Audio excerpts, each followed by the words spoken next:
Hello everyone, a very good evening to all of you. कैसे हो आप सब? आई होप सब अच्छे होंगे, सब अच्छे से प्रिपेयर कर रहे होंगे। आज हम इस क्लास में डिस्कस करेंगे multiplication of matrix, addition and subtraction of matrix. Already मैंने क्लास में बता रखा है, अगर किसी को डाउट है कोई भी तो वो वहाँ से चेकआउट कर सकते हैं। ये जो सीरीज चल रही है ये IIT jam, CSIR, net, BSc, MSc और 12th 11th इनको सबको बेस बना के रखी जा रही है कि इनका बेस कम से कम एटलीस्ट कितना तो पता ही होना चाहिए। किसी के बारे में डिटरमिनेंट आ गया, एडिशन, सब्ट्रैक्शन, मैट्रिक्स की कुछ प्रॉपर्टीज, तो उनको ध्यान रखते हुए क्लासेस बनाई जा रही है ताकि आपका जो बेसिक है पार्ट है वो स्ट्रॉन्ग बने। ठीक है, बिफोर कंटिन्यू मेरे बारे में बता देती हूँ। I am Poonam, block topper at 12th level, also selected in top 1% in Haryana as well as at national level. You can trust me.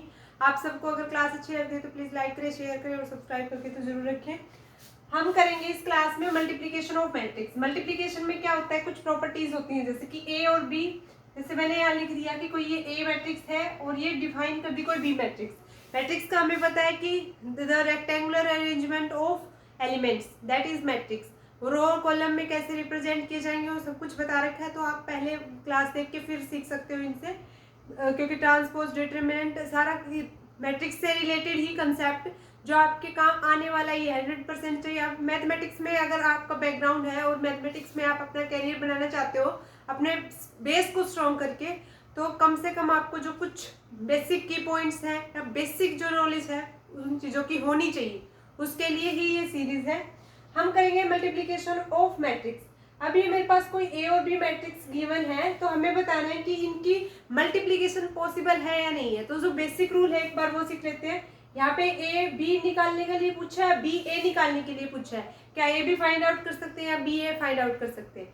कोई भी अगर हमें कोई पी क्रॉस क्यू, पी कोई मैट्रिक्स दे रखी है और क्यू कोई मैट्रिक्स दे रखी है और उनकी प्रोडक्ट निकालनी है, इट मीन्स कि मल्टीप्लाई करना है एक दूसरे को। तो जो पी की जो मैट्रिक्स है वो अगर पी क्रॉस एन ऑर्डर की है और ये जो क्यू है वो एन क्रॉस क्यू ऑर्डर का है, क्यू स्मॉल ले लेते हैं क्योंकि ये कैपिटल वाला ले लिया। तो जो पी क्यू की जो प्रोडक्ट है अगर ये एन और एन इक्वल है, मीन्स अगर यहाँ पे मैं 3x2 लूं और 2x3 लूं, तो अगर ये लास्ट वाली जो चीजें हैं ये दोनों में कॉमन है और इक्वल आ रही है, मतलब 2 = 2 है, सो यहाँ पे हम मैट्रिक्स मल्टीप्लिकेशन फाइंड आउट कर सकते हैं, अदरवाइज नहीं करेंगे। मतलब 2 ≠ 3 आ गया तो हम वहाँ पे मल्टीप्लिकेशन नहीं निकाल सकते। अगर यहाँ पे n की जगह कोई भी वैल्यू हो, हाँ, तो n की जो वैल्यू है लास्ट वाली जो है यहाँ पे, अगर हम कोई जैसे a भी ले लिया, a कोई मैट्रिक्स है m क्रॉस n की, b कोई मैट्रिक्स है n क्रॉस p की, या कोई भी नेम दे लो आप अपनी तरफ से, कोई भी रैंडम। सो अगर a भी फाइंड आउट करना है तो m क्रॉस n और इनकी प्रोडक्ट है तो n क्रॉस p। सो ये n और n इक्वल है, इस वजह से a भी निकल जाएगा। अगर ba फाइंड आउट करना है, ba के लिए क्या होगा, n cross p dot of किसकी निकालने, a के साथ m क्रॉस n, यहाँ पे नहीं निकल सकता क्योंकि p और m अगर इक्वल होंगे तो निकल जाएगा और p और m इक्वल होंगे तो निकल जाएगा और p और n इक्वल नहीं होंगे तो हम यहाँ पे मल्टीप्लिकेशन की बात नहीं कर सकते।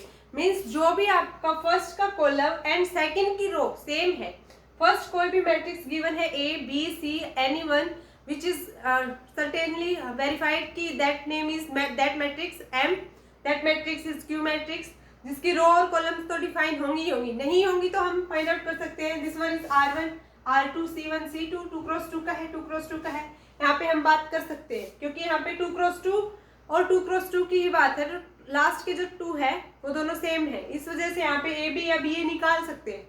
अदरवाइज अगर यहाँ पे होता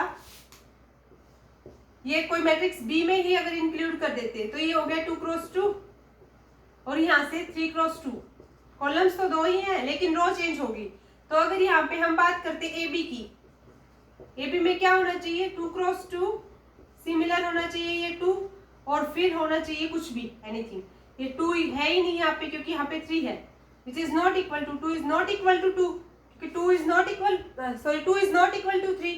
सो यहाँ पे हम मल्टीप्लिकेशन की बात नहीं कर सकते, यहाँ से ए बी फाइंड आउट नहीं कर सकते, but B A find out कर सकते हैं। बी ए कैसे फाइंड आउट कर सकते हैं, बी ए के लिए 3x2 और लास्ट वाले में क्या हो गया 2x2 की है ये मैट्रिक्स, तो यहाँ पे 2 = 2 यहाँ पे निकाल सकते हैं और जो फाइनल आंसर आएगा उसमें 3x2 का आंसर बनेगा। तो यहाँ पे बी ए निकल सकता है इस मैट्रिक्स की हेल्प से, जो मैंने ये रैंडम एग्जांपल लिया है, इसको अगर 3x2 लेते हैं सो अभी एक बार इस एग्जाम्पल से हम समझते हैं 2x2 का, फिर 3x3 का समझेंगे, ठीक है।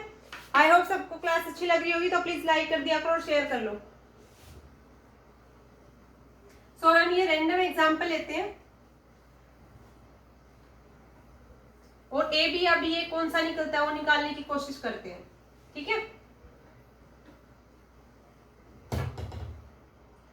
मैंने चैनल के ऊपर बहुत सारी स्कॉलरशिप्स के बारे में बता रखा है, तो प्लीज अगर आप उन चीजों के लिए एलिजिबल हैं, बेनिफिट उठा सकते हैं तो उठाना। 4 स्कॉलरशिप्स के बारे में इंफॉर्मेशन दे रखी है ऑलरेडी, तो वो प्लेलिस्ट भी बनी हुई है, तो आप वो वॉच कर सकते हैं क्लासेस। किस किस को मिल सकती है, जनरल कैटेगरी वालों के लिए भी है, जो गवर्नमेंट जॉब में है, जिनके फादर या मदर या कोई भी मतलब घर में जो है सर्विस में है भाई बहन, तो उनको भी मिल सकती है। फैमिली का इनकम सर्टिफिकेट का वहाँ इतना इश्यू नहीं है, तो आप प्लीज वो विजिट कर लें और अच्छी लगे तो मुझे भी बताना कि हाँ this one is helpful for you. अभी करते हैं हम ए और बी क्रॉस बी की बात, कि अगर हम ए बी मैट्रिक्स निकालेंगे तो वो आएगा क्या, प्रोडक्ट निकालनी है। अब मुझे बताइए 2x2 है, ये 2x2 है, this means this 2 is equal to this 2 is equal to 2 होता है, इट मीन्स हम मल्टीप्लीकेशन की बात कर सकते हैं। 2 इज इक्वल टू 3 होता, 4 होता, 1 होता, नहीं निकाल सकते थे। रूल ही है ये कि अब किसी भी फर्स्ट मैट्रिक्स का अगर कॉलम का एलिमेंट सेकंड मैट्रिक्स के रो के एलिमेंट्स के इक्वल आ रहा है, मतलब उसका जो कॉलम है, इसका जो कॉलम है, ये m क्रॉस n लिखते हैं, जिसमें m रोज होती है, n कॉलम्स होते हैं। 2x2 2 रोज है, 2 कॉलम है, यहाँ पे 2 रोज है, 2 कॉलम है। तो इसका जो फर्स्ट वाले का कॉलम एंड सेकंड वाले की रो अगर सेम है, मतलब number of rose and number of this one and number of this one, इसकी कॉलम्स और इसके रोज अगर सेम है तो हम निकाल सकते हैं, अदरवाइज हम फाइंड आउट नहीं कर सकते। तो ये अपने माइंड में पहले क्लियर कट रखना, क्योंकि ऑप्शन में एमसीक्यू के फॉर्मेट में आईआईटी जैम हो, नेट हो, गेट हो, या फिर 12th का एमसीक्यू हो या 11th का हो, क्योंकि हम अब एमसीक्यू पैटर्न पे ज्यादा फॉरवर्ड करें कॉम्पिटिटिव एग्जाम्स के बिहाफ पे, उसी को बेस बनाया जा रहा है कि हम कॉम्पिटिशन की भी तैयारी कर सकें साथ के साथ। सो वहाँ पे एक ऑप्शन डेफिनेटली मिलेगा, none of this and does not exist. So अगर आपने अपने कंसेप्ट अच्छे से कर रखे हैं और आपको पता है किस कंसेप्ट से कितना निकलेगा, तो एक मुश्किल से सिर्फ आपको 4 सेकंड की बात है कि हाँ ये इक्वल होता है तो ठीक है निकाल लेंगे, अगर नहीं होता है तो डज नॉट एग्जिस्ट एंड अपना आंसर सोल्व हो गया, जो मिनिमम 4 सेकंड्स में सोल्व हो गया। सो जरूरी है कि छोटी छोटी प्रॉपर्टीज आपको पता हो। जैसे यहाँ पे अगर मैं 4x2 लेती नहीं निकलता, लेकिन बी ए निकल जाता, तो वो ये भी पूछेगा कि ए बी एग्जिस्ट करता है या बी एग्जिस्ट करता है। सो आपके ऊपर है क्वेश्चन कैसा आएगा और आपने अपना बेसिक कितना अच्छे से बनाया हुआ है, ठीक है। यहाँ पे मल्टीप्लिकेशन फाइंड आउट हो सकता है, इसलिए हम निकाल रहे हैं। अच्छा, एक बार बी ए की भी बात कर लेते हैं। ए बी और बी ए सेम होंगे या नहीं होंगे? ए बी और बी ए का सेम होना कोई कंपल्सरी नहीं है। 2x2 की थी, 2x2 की थी, अगर बी ए करेंगे तो भी 2 इज इक्वल टू 2 आएगा, तो बी ए भी निकल सकता है। तो ये दोनों चीज फाइंड आउट की जा सकती है यहाँ से, मतलब ये दोनों चीज हम इंडिविजुअली निकाल सकते हैं। हम पहले ए बी की बात करते हैं कि ए बी क्या होगा। प्रोडक्ट का रूल सीख लो।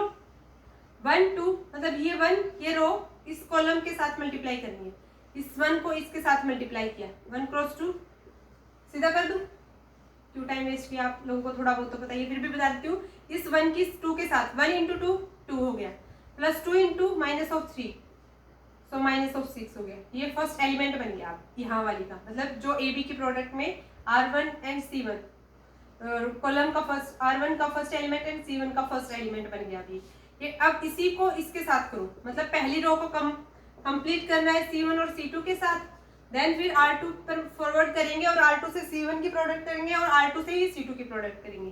सो अभी R1 का फर्स्ट वाले का फर्स्ट के साथ हो गया, अब फर्स्ट का सेकंड के साथ करेंगे। 1 into 0 0 plus of 2 into 1 2, then second row का कॉलम के फर्स्ट के साथ, सेकंड रो है 0 और 1, 0 और माइनस 1, 0 इंटू 2 0 इंटू 2 करेंगे, 0 हो गया, माइनस 1 इंटू माइनस 3 3 हो गया, 0 लिखने की कोई जरूरत नहीं है। 0 इंटू 0 किया 0, माइनस 1 इंटू 1 माइनस 1 हो गया।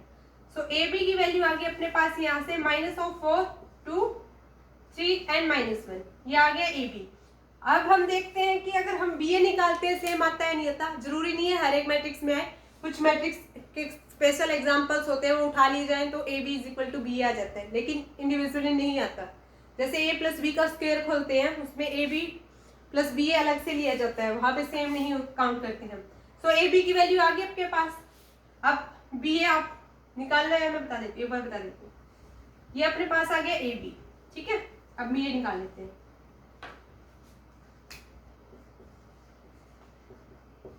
ये है अपने पास ए बी की वैल्यू 2 इंटू 2 0 और 1 0, मतलब इसको एक बार इस तरफ लिख लेते हैं ताकि मुझे थोड़ा कंफ्यूजन ना हो रूल बताने में और आपको भी समझ में ना हो।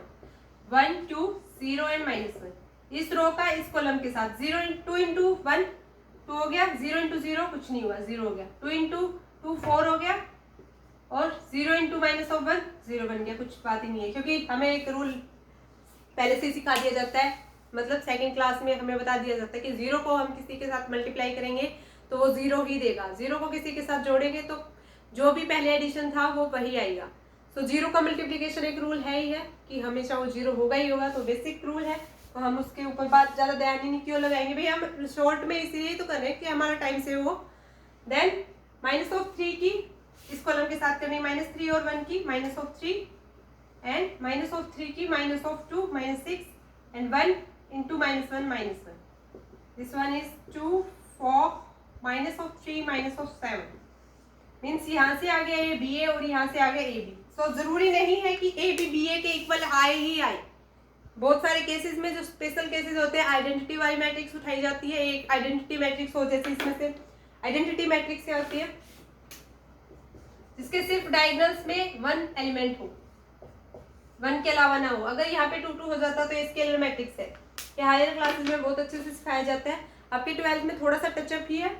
सो देखो अब कि हमने ए बी निकाल लिया, बी ए निकाल लिया, हर एक का इंडिविजुअली आंसर अलग अलग आ रहा है। इसका मतलब जब आइडेंटिटी मैट्रिक्स होगी तब उसका आंसर सेम आ सकता है, अदरवाइज वो सेम नहीं आएंगे। 2 क्रॉस 2 का आज समझा दिया, 3 क्रॉस 3 का कल कंटिन्यू करेंगे। आई होप सबको अच्छी लगी होगी क्लास, तो प्लीज लाइक करना, शेयर करना और सब्सक्राइब करके रख लो चैनल को। बहुत बेनिफिशियल चैनल है, बहुत सारी स्कॉलरशिप्स के बारे में बता रखा है, बहुत सारी मोटिवेशनल बातें भी हैं कि हम लाइफ में कैसे आगे अपना जो भी पर्पस है, जो भी गोल है उसको अचीव करने में कैसे बेनिफिट उठा सकते हैं। एक टीचर बहुत अच्छा रोल प्ले करता है जब एक अच्छी नॉलेज हो और साथ साथ एक गाइडलाइन हो। सो मिलते हैं नेक्स्ट क्लास में। Thank you so much. अच्छी लगेगी आपको क्लास, प्लीज लाइक करना, शेयर करना। Okay bye, thank you.